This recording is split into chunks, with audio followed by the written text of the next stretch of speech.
We all want to be included and we all want to be seen and loved. And isn't that actually the point of life? Yes. To come and meet people different from us, who have something to teach us and that we can learn from. If you're only spending time around people just like you're probably missing out on a lot. Hi, it's your friend Lizzie, and welcome to Lean In with Lizzie. Have you ever felt like the hardest thing in your life later became your greatest gift? Or that the thing you least expected was the thing you most needed? Today's guest is going to give us a masterclass on the things I think most of us need most right now, on how to really be present in our lives, on how the power of faith can get us through the hardest things, and on how we can have the courage to go for our dreams. Summer Adamson is the mom of 4 children, including Jayne, a beautiful girl with Down syndrome. Summer runs Jayne's Instagram account, A Little Extra Jayne, which shares Jayne's magic with the world. She also shares messages of inclusion and bravery. I'm so excited to feature her message on the show today. Summer, welcome to the podcast. I'm so happy to have you here today. Thank you for having me. I'm really happy to be here. Good. So I just spent a little time, actually 10 minutes, which turned into 20, 30, 40 on your Instagram page, A Little Extra Jayne. And it was just the therapy I needed. Oh, thank you. Yes, it was like the way that you championed Jayne and Jayne herself. And I'm not going to overstate this. The way you champion Jayne and Jayne herself is what the world needs right now.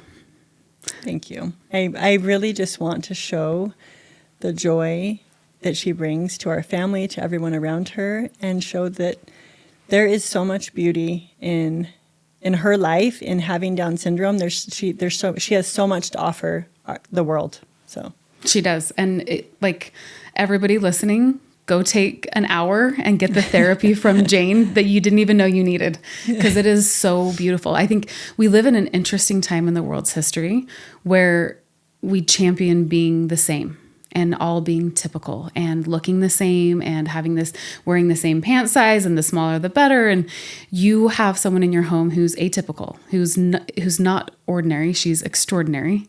And I would just love to start the podcast out by learning a little bit about what you've learned from Jayne and raising her and having her in your home.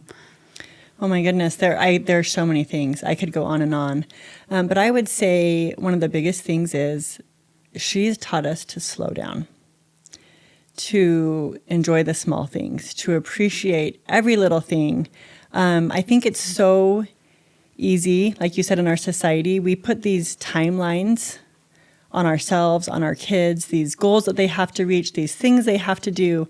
And Jayne has taught us that those things don't matter.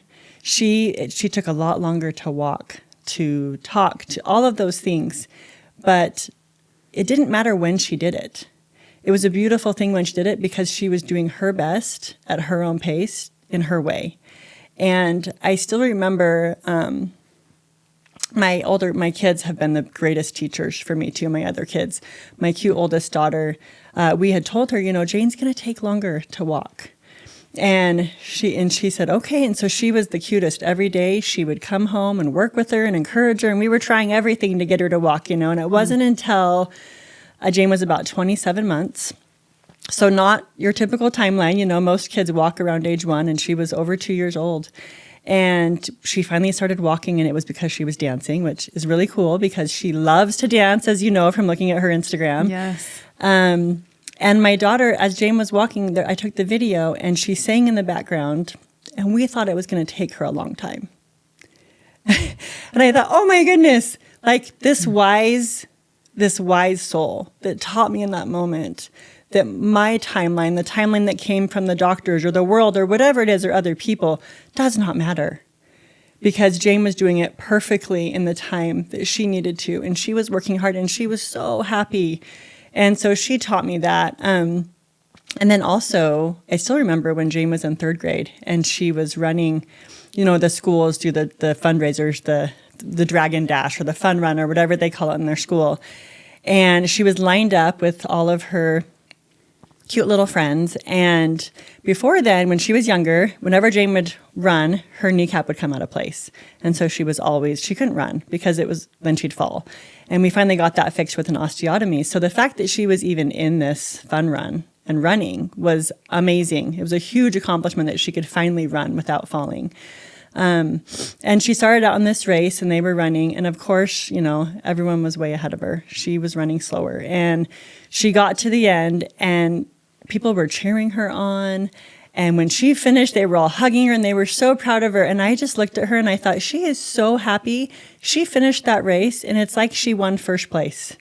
And it doesn't matter, and I just thought that's such an example to me that life is not a race. It's about finding our own strengths. It's about doing our best and really enjoying that cliche, enjoying the journey and every little thing and celebrating every little milestone, every little inch stone, right? We call it those little victories and just cheering each other on. So, oh, so beautiful.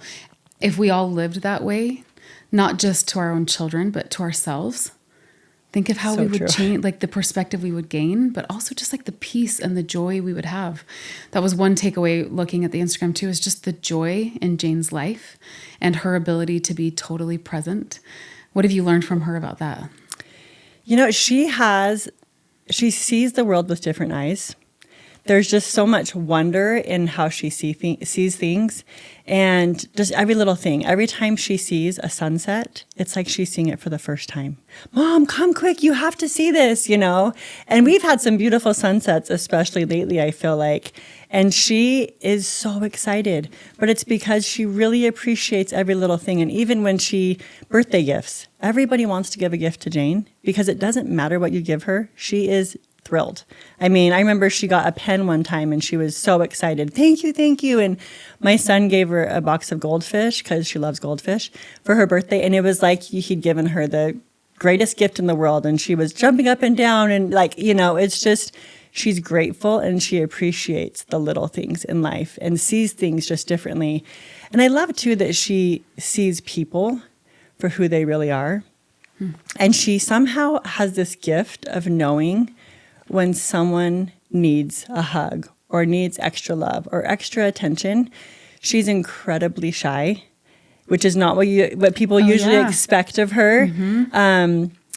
Typically, in general, people would think, people with Down syndrome are very friendly, but Jayne is not. She is very shy. She loves her people and her friends, but she takes a minute to warm up.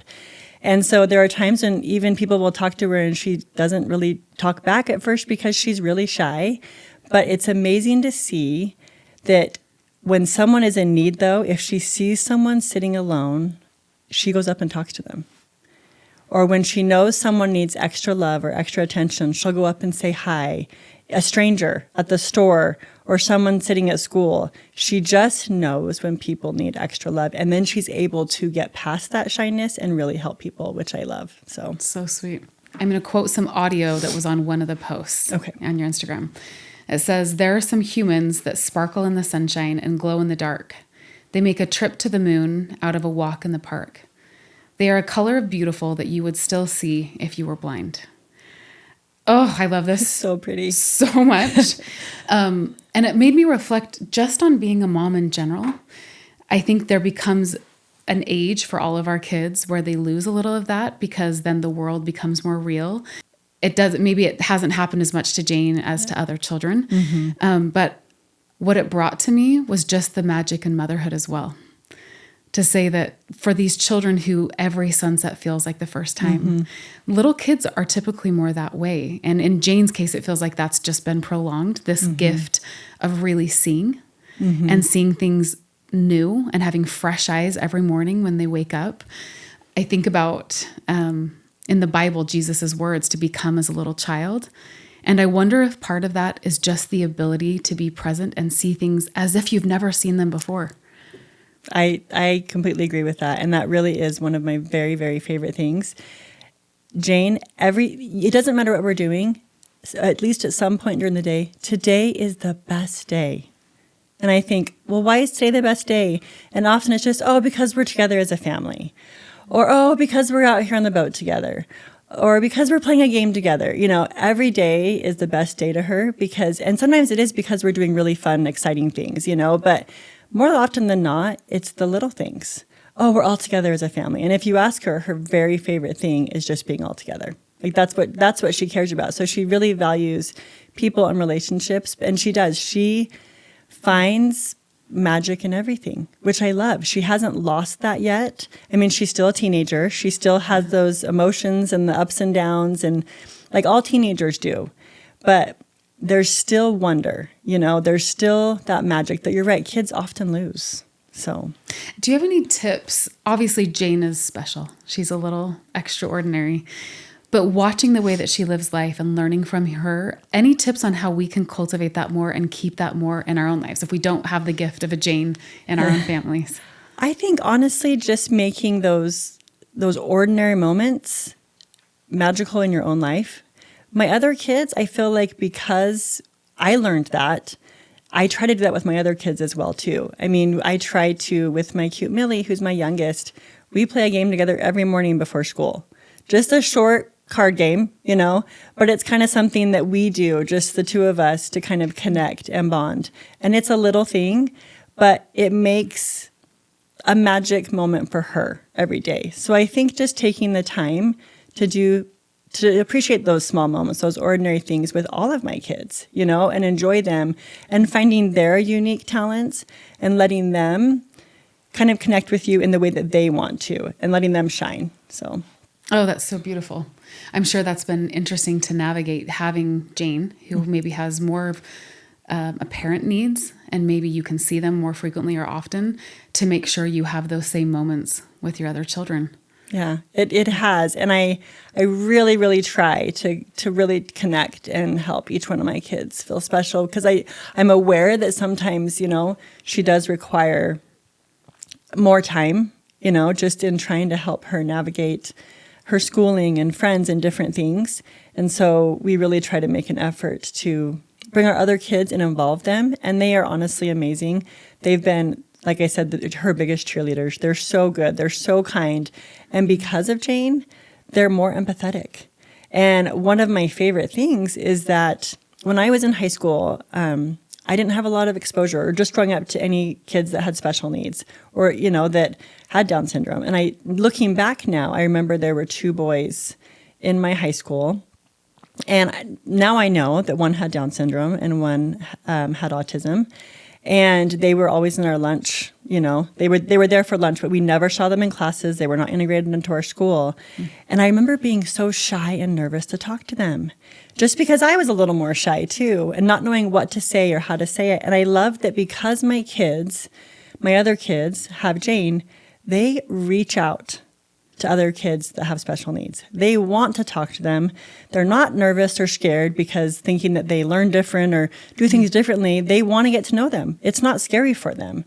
And I feel like that, to me, is one of the biggest reasons why inclusion is so important. It's so important to teach our kids that someone who is different, it's not scary. Like, we need to get to know people. We need to talk to people. And more often than not, you can talk to them the same way as you do your other friends. You can ask them their interests. You can ask them their name. You can say hi to them. And if they're nonverbal, you can still communicate by smiling or waving or just going to sit by them. And I think that is one of the biggest blessings in having a child with special needs, is the empathy and understanding that my kids have received in knowing how to reach out to others and not being nervous. So. It was so good. You hit on something that I wanted to ask you, knowing you were coming on this podcast as well. I think sometimes when someone else goes through something we haven't been through, there's a whole world of terminology, of things that you could say or you probably shouldn't say. But until you've been through that thing yourself, it's really hard to know those things, right? If you haven't for sure. lost a baby, to have the same empathy and know how to talk about that or whatever it is, right? Give us a little mini class right now, coming from the expert position you're in, words to use, words not to use, ways to interact, ways not to interact, the things that you wished other people would be more sensitive to, or the things you're so grateful for when people do. Talk to me and give me all the inside scoop, because even me coming on, I'm like, I hope I don't say things in a way that would feel inappropriate or would feel like, that's not exactly how I want people to view Jayne. So tell us all, and then we'll see if I can remember it all and do it right at the other half of this episode. No, I'm definitely not an expert, and I can't speak to other special needs just because I don't have experience there. I'm not an expert there. Yeah. But just in my experience with Jayne, people with Down syndrome want to be known as people first. And so it's important, I know, people are so well-intentioned, and so I never take offense. And I think we all know that everyone's still learning. I'm still learning and growing, and we all, But instead of calling someone a Downs child, or, oh, that Downs girl, or a Downs baby, or it's always the girl with Down syndrome, or the baby with Down syndrome, because it's people first language in the sense that they are a human first, and they have Down syndrome. And Jayne, she knows she has Down syndrome. She talks about it. She loves looking at the simian crease in her hand that is, that people with Down syndrome often have. Yep.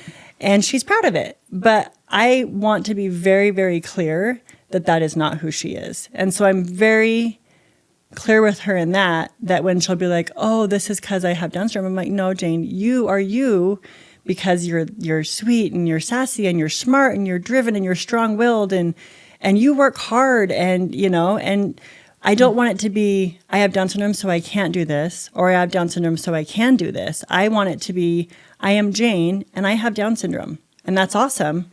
But more, I am all these other things that make me unique and special. So beautiful. Okay, other things, terms to avoid, terms to embrace. Well, we never want to use the R word. We call it retarded. Yeah. That was a term that was used years ago. Mental retardation was a term, but that is a term we stay very, very clear from because it has gained this negative connotation over the years. Mm-hmm. And it does hurt when people use that word because even in not referring to our kids, because I think it just shows it's negative. I mean, no one says that word in a positive way. It has a negative connotation. And so I think I prefer that people use the word, typically developing or neurotypical or just developmentally disabled, So, but yeah, we stay clear of the R word for sure. So, but we understand that people are still learning too. Yeah. So. Disability versus special needs. And other people might have a different opinion on that. I am fine with either. I mean, I think everybody, this is my opinion, but I think all of us have special needs. I really do. I think just because you don't have a diagnosed special need, I think in some ways I've always said we all have special needs. We all have things that make us unique, and we all have things that we need help with. Like someone who is shy, I was really shy as a kid. I was too. Right? So Yeah. I feel like that's something I've had to work on. And obviously you're amazing. Like, look at you. So okay, working through it. But I just think, but I don't have a preference over either term, I think, but I do like to focus more on abilities. And so I always like to assume that Jayne can do something before I assume that she can't. Oh, that's beautiful. Would you say the same thing for someone coming to you with your daughter, like assuming that they can and inviting them and then letting you can say if Jayne can't or doesn't prefer to? Definitely. I would say always assume that someone can. I think we need to go to them. I think about this when it comes to inviting a child over or inviting them to a birthday party. Sometimes I think parents, well-meaning, would think, oh my goodness, I don't know if this child can because of their different needs that they have, or this might be too difficult, or maybe they won't want to. But I would say always reach out, always assume that they can, or reach out to the parent and say, hey, is this a possibility for your child, or how can we make this work? And I think that's one of those things. It will require extra effort, for sure. But I think it's worth the effort.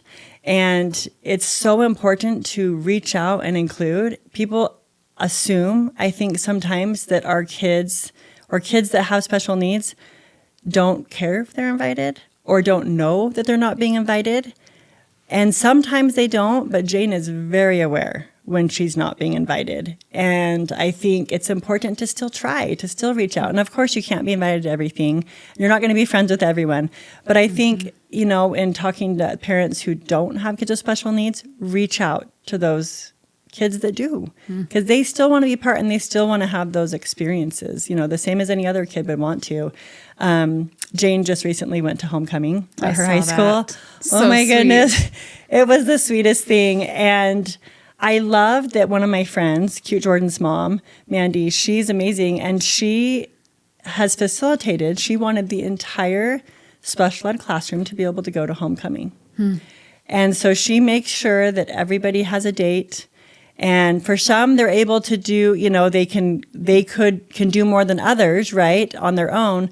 But she makes sure that we have drivers. We went set up dinner for them, and the parents sat at one table and all the kids at another, and they had dinner at the country club, and it was honestly such a beautiful experience. They set up pictures for them, and then I never thought I'd go back to a homecoming dance at high school.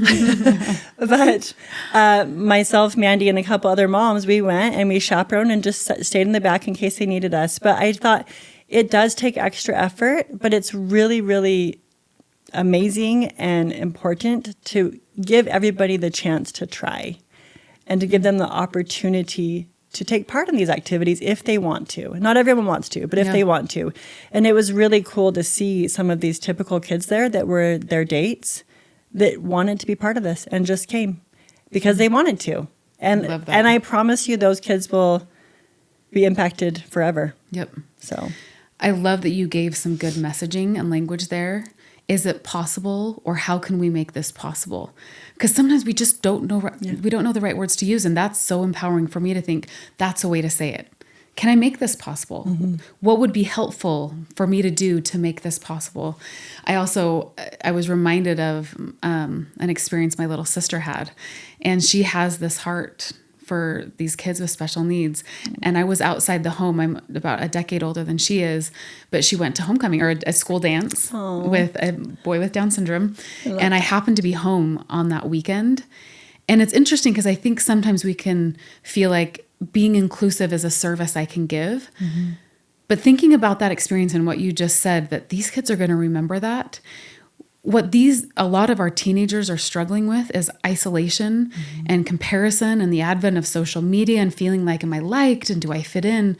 An experience like that at a dance with a child who doesn't necessarily see all those things in the same way, you may not have a better high school experience than what you think may be service. And it may turn out to be the best thing you ever did because you get to see the world in a different way.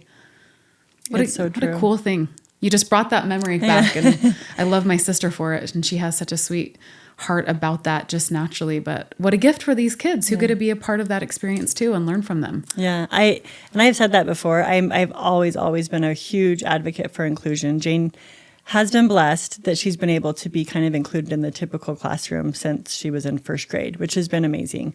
But I've always said, yes, that's been a blessing for her, but inclusion has been a bigger blessing for her typical peers who get to interact. Yes. Not just with Jayne, but with all kids that are different than them, who get to see that we all have unique talents, right? And we all want to do those things and I think throughout we have differences, yes, but we all want to be included and we all want to be seen and loved. So. And isn't that actually the point of life? Yes. To come and meet people different from us who have something to teach us and that we can learn from. If you're only spending time around people just like you, you're probably missing out on a lot. It's true. Oh, so good. It's very okay, true. Another thing I love is Jayne's connection with Jesus. Oh, that's been the coolest thing to see. I mean, I think just her innocence, and when she was younger, she always wanted to listen to the primary songs in our church that talk about Jesus. And I still sing to my kids, the younger ones, I am a child of God before bed at night, just because I want them to know who they are. I want them to know that they are loved and that they're children of God. And so she has always loved that song and always sung it. But then as she's gotten older and been able to read, she absolutely loves reading her scriptures. She will go up in her room and just sit there and highlight so many verses, and then she'll take notes.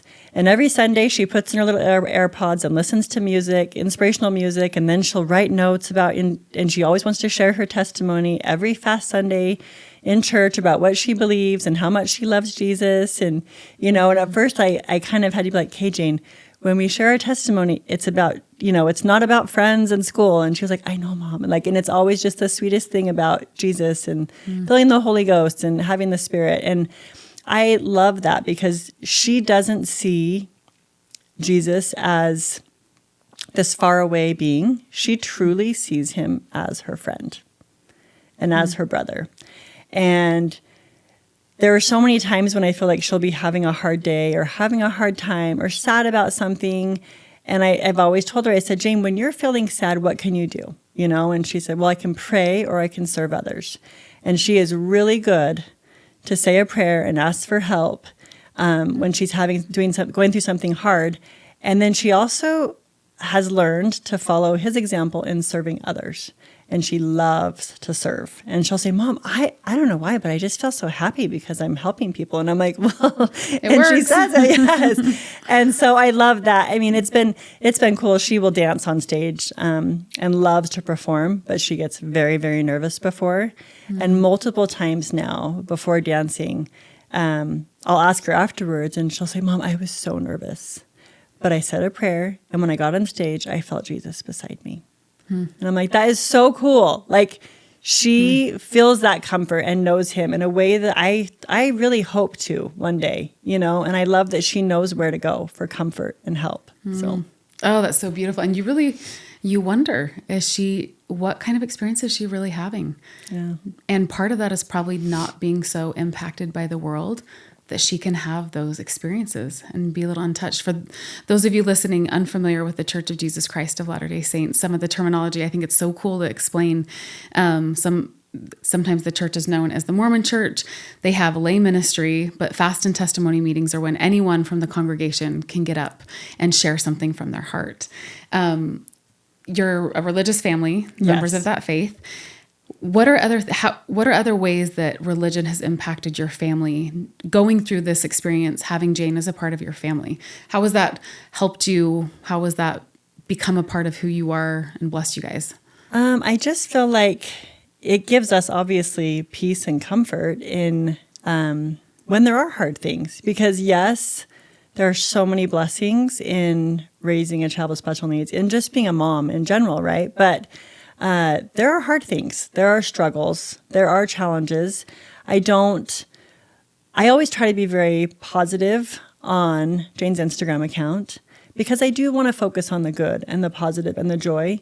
But there are hard things in navigating schooling and inclusion and friends and all of those things. And then I try to share what I've learned after going through something hard, because there's always, things that we can learn from the hard things. Mm-hmm. But I feel like having faith has helped us to see the little miracles, the tender mercies, those times when you are going through something hard and we pray and someone enters into your life that you weren't expecting, or that, offers help or drops by or sends a note or just knows right when to call and cheer you up or what to say. And Jayne's had that, where people come into her life and help her and bless her and make her feel loved. So it just gives comfort and peace and hope. But I love to talk on this podcast of just strategies. What are strategies to live happier lives, to live more intentionally, to live as a hero of your own story, not a victim of your own story? And we're going to do a whole episode just on religion and the benefits of religion and religious experiences, but also religious communities. And I think it's beautiful to think through, like, okay, if something unexpected comes up in your life, a diagnosis of a child or whatever else, like, what are tools that you can use, that you can bring into your life? And religion may be one of those tools. If you find yourself in an experience right now, like, how can spirituality and religion help support some of those things I'm doing? And I think it's so beautiful to see both the community aspect of religion, but also just Jayne's belief that she has a friend and that Jesus Christ is a literal part of her life is really, really touching. And when I'm, again, going through your Instagram, it's real. You can feel it. Real. Like, this is a power that she draws on, and it's really incredible. It really is. Okay, I'd love to turn for this last portion of our podcast to you. You do such a beautiful job championing Jayne and sharing what you've learned from her. But I'd love to learn about what this experience was like for you when you first learned of the diagnosis and how that impacted your world. Because like you said, you do focus on the positive things, but when our lives take a turn and we need to focus on someone more than ourselves and it was unexpected, that's hard. It's hard. It's hard. I would love to hear, what was that experience like in your life? It was honestly one of the hardest days of my life. I can honestly say, when she was born, we didn't know ahead of time that she has Down syndrome. So we didn't find out till a few minutes after. she arrived. And I clearly remember sitting there and being so grateful that she was here and thinking, oh my goodness, she looks just like my oldest daughter, Elle. And then they, whisked her away to clean her off. And my husband, he was videoing and he says, is she okay? And my stomach just dropped and I thought, oh no, like in that moment where there was all this joy and happiness and relief, because you're always relieved when they're there. And the room was just immediately filled with just like this overwhelming worry. And, I was hoping that everything was fine, but I was like, oh no, I was on edge again. And then I remember he asked the nurses and they said, oh, she's got long eyelashes. And I could kind of tell they were dodging the question, And then a few minutes later, my OB came in and he was so amazing with how he handled the whole thing. He looked at her and then he sat down on my bed, and I love that he started out with, you have a beautiful baby girl. She appears to have some of the signs of Down syndrome. And I remember the second he said those words, I just started bawling. It was, oh my goodness, I couldn't believe it. I was in shock. I was worried. And I don't remember a lot of what he said after that, but I remember him talking about a cute teenage boy that he knew in his neighborhood that has Down syndrome and how wonderful it was to see him and to interact with him and what a blessing it would be. And he was so positive and so kind. But I immediately asked, the only thing I remember saying was, did I do something? And those words, my husband was still videoing. He didn't even realize he had set the camera down, but he was still videoing.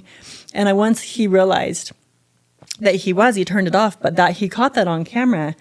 And I remember it took me years, I would say even a couple years ago, where I finally was able to watch that video because I knew that I had said those words. And I think I felt so guilty all this time, like that I thought that that Jayne having Down syndrome was this mistake and this awful thing. And yes, there have been challenges. Yes, it was overwhelming. We were scared.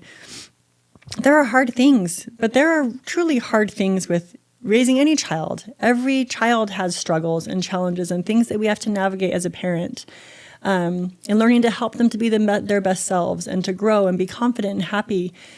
And Jayne has unique struggles, but looking back, I think, oh my goodness, she is the most incredible blessing.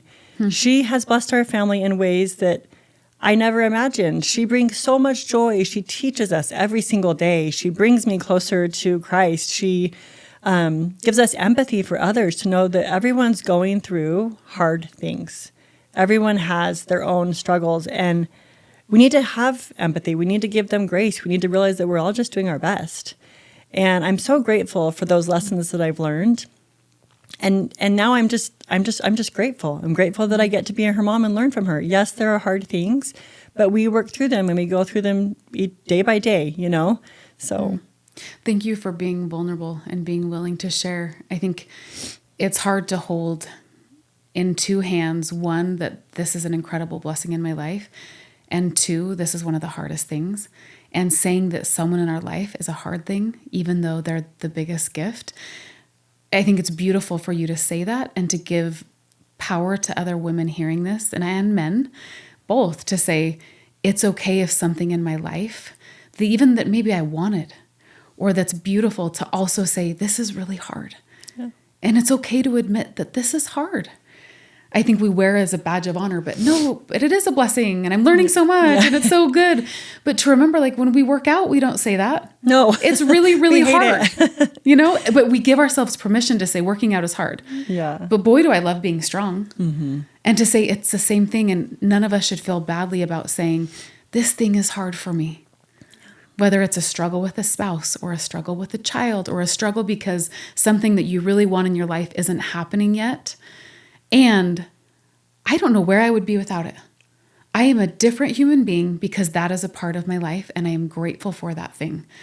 And so thank you for giving voice to that. And I know, hopefully Jayne gets to listen to this and what a gift she is because she's been both, because she's pushed you beyond limits and taught you things. And it's just beautiful. That was so beautiful how you said that. So thank you. Thank you. So you've been on a journey the last couple of years tell us about the book that's recently come out and how that happened and the experience of writing that and what it took for you to go through this, for you also to write this with Jayne, not just Jayne writing this. Yes. You know what? It's been, I think I've always liked writing. When I was younger, I always was one who kept a journal and loved writing and recording thoughts and feelings. But it wasn't until I became a mom and I was reading children's books to my kids, which was one of my very favorite things. And I think the stories just touched me because they're simple and they're beautiful and they teach these amazing life lessons. And but I began to, the ideas kept coming into my head of different stories that I wanted to share and write, of things that I've learned from my kids. And I actually wrote a previous story inspired by my oldest daughter. And but it wasn't until Jayne was born that I realized a couple years into it, oh my goodness, yes, Jayne has an extra chromosome. She has Down syndrome, which means she has an extra copy of the 21st chromosome. But Down syndrome does not define who she is. That is not who Jayne is. If you meet kids with Down syndrome, they are all different. They're all unique. Some are shy, and I think some are very friendly and outgoing, and, some love to hug, and Jayne is very selective with who she hugs, so, to my other kids' dismay. But I think that's what I thought, you know what? People need to know that it's really important that we focus on the unique qualities that each one of us has, the unique gifts that we each have, and that's who we are.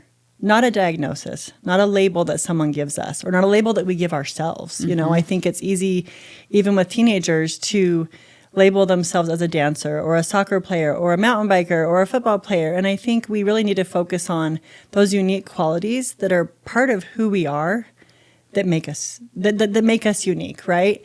And so I wrote this book focusing on those sweet little qualities and gifts that Jayne has. She brings us extra joy. She really does celebrate every moment. And multiple times when she was younger, she wanted to put, candles in her pancakes or in her muffins and celebrate her half birthday, third, whatever it was, any day. And she'd make a wish. And but the cutest thing was, it was always, okay, what was your wish? For our whole family to be happy. It was just like about everybody else, right? It was the simplest thing, but she just wanted to celebrate every day. And she was so sneaky. It's actually quite common. Kids with Down syndrome know how to get out of places. They are Houdini. They can unlock doors. It's amazing. And so we'd always tease her, and she was able to, sneak out a lot. But anyway, just these little things. And she always gave us these extra little notes and things. And so I wanted to focus on those things that were cute and fun and silly and special that made her her. Mm-hmm. And what's neat about this book is I wanted it to appeal to all children, and I wanted adults and teachers alike, when they read it, to be able to show these kids. And you don't know that Jayne has Down syndrome until the very end of the book. Mm. Those words are actually not even in the text of the story until the last page in the afterword and the author's notes, where we kind of share, oh yes, Jayne has Down syndrome, and a little bit about her story. And I wish I had brought it here, but with her handwriting, even a thank you for sharing my story, and it's her actual handwriting. Oh, special. But I did that intentionally because once you get to the end, you can see those little things throughout the book that anyone who knows someone with Down syndrome will be like, oh yes, I see this. But I wanted kids to be able to see themselves in the story. Or to see, oh my goodness, my sister does that, or my brother does that, or I like to do that. And then think, oh my goodness, we are more alike than different. We all have our special things that make us unique, but we also have a lot in common too.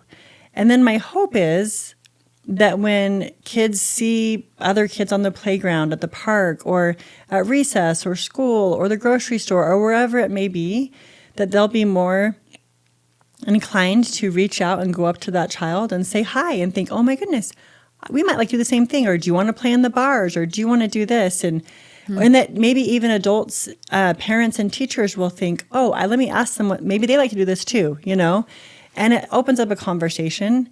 And I also hope that for new parents, that have just maybe received a diagnosis for their child, whether it's Down syndrome or any other special needs, that they'll be able to read this book and see that their child will have their own unique gifts, different than Jayne, or maybe some are the same as Jayne, but that they will still be able to share their light and their goodness with the world and bring joy.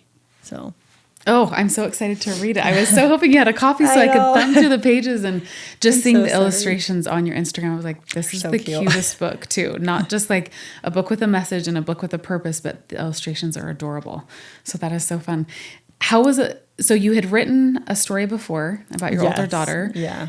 How was it telling yourself, like, did it take convincing to write this book? Was it easy for you to write this book?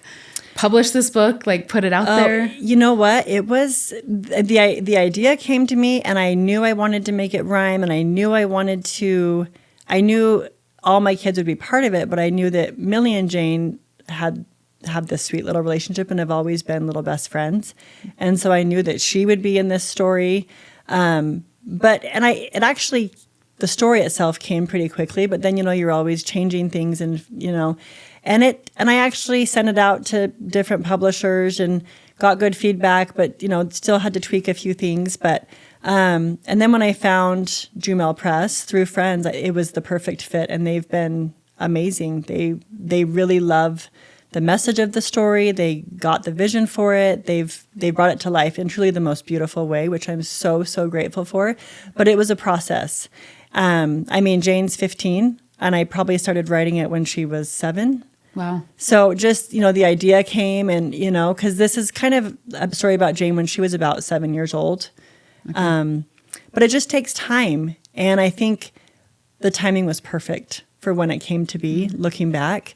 There's experiences and things that I've learned and people I've met that have come into my life that have made the timing of it perfect. So turning it back to you, what has your road been from this beautiful story you told us about the diagnosis to obviously seeing at this point, like Jayne is such a gift to your life, but how have you grown as a person and being someone confident? I know a lot of people who actually want to write children's books, and I know a lot of people who've never followed through on that dream.